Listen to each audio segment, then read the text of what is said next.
कुछ साल पहले की बात है। इस गांव में ऐसी ठंड है कि हर छोटी सी आवाज दिल को दहला देती।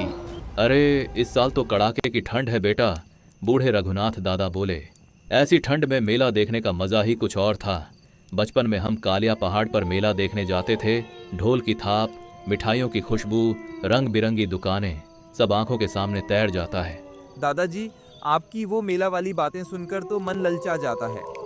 पर ये बताओ, मेला बंद क्यों हो गया? कुछ तो हुआ होगा ना? रघुनाथ दादा का चेहरा गंभीर हो गया। बात तो थी बेटा, पर वो बातें ऐसी हैं कि सुनकर रूह कांप जाए। कैसी बात दादाजी? मैंने तो सुना है कि बरखाली और सनखाली जंगल में छलावा घूमता है। कहते हैं उसी की वजह से कालिया पहाड़ पर मेला लगना बंद हो गया। हाँ अविनाश, दादा बोले, वो साल गांव के लिए काला साल था। कुछ लोग मेला देखने गए थे पर वापस नहीं लौटे। कहते हैं जंगल के छलावे ने उन्हें अपने जाल में फंसा लिया। न कोई निशान, न कोई सुराग। दादाजी, ये छलावा क्या है? छलावा कोई साधारण भूत नहीं बेटा आरव, वो जंगल की आत्मा है। आवाज से बुलाता है, शक्ल बदलता है, और जो उसकी बातों में आ गया कभी लौटकर नहीं आया। अचानक गांव के बीच से ढोल की थाप गूंज उठती है। ये क्या, इस समय ढोल? तभी एक अजीब आदमी आता है, लंबा चौड़ा, चेहरे पर मुस्कान, आंखों में चमक। वो चिल्लाया, सुनो सुनो, आज रात कालियापुर के जमींदार रतन सिंह की हवेली में दावत है। सब गांव वाले आमंत्रित हैं। गांव में हलचल मच जाती है। वाह, जमींदार की हवेली में दावत! चलो तैयार हो जाओ। पर दादा रघुनाथ बोले, ये दावत कुछ ठीक नहीं लगती। हवेली तक पहुंचने के लिए बरखाली और सनखाली 2 जंगल पार करने होंगे। याद रखना, बरखाली से मत जाना। हरिया गाड़ी को लेकर आते हैं, पर बैल कमजोर होने के कारण गिर पड़ती है, जिसके बाद सभी लोग परेशान हो जाते हैं कि अब दावत पर कैसे जाया जाए।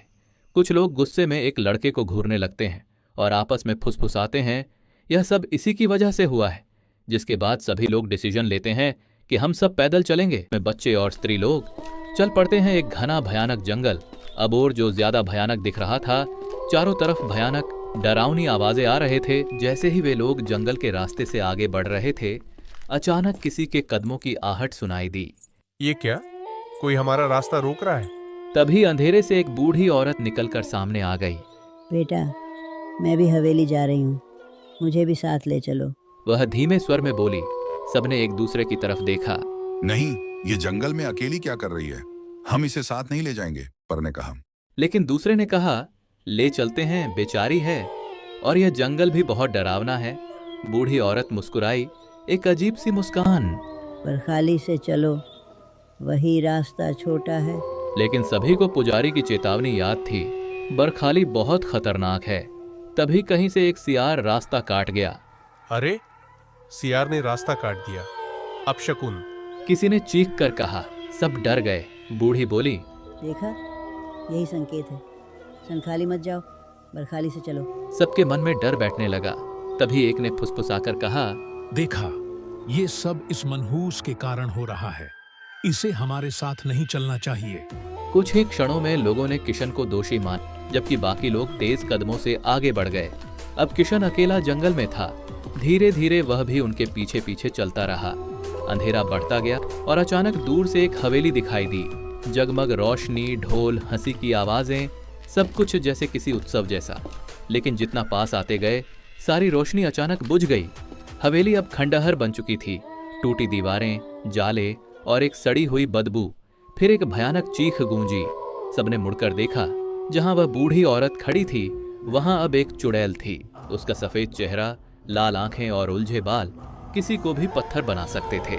मैं ही वह हूँ जिसने तुम्हें बुलवाई थी। और फिर पिष्ट होने की आवाज आई। वह एक एक कर सब पर हमला करने लगी। चीखें जंगल में फैलने लगीं। इसी दौरान किशन वहां पहुंच गया। चुड़ैल ने उसे छूने की कोशिश की, लेकिन जैसे ही उसका हाथ किशन की त्वचा से टकराया, उसका हाथ जल उठा। ये क्या?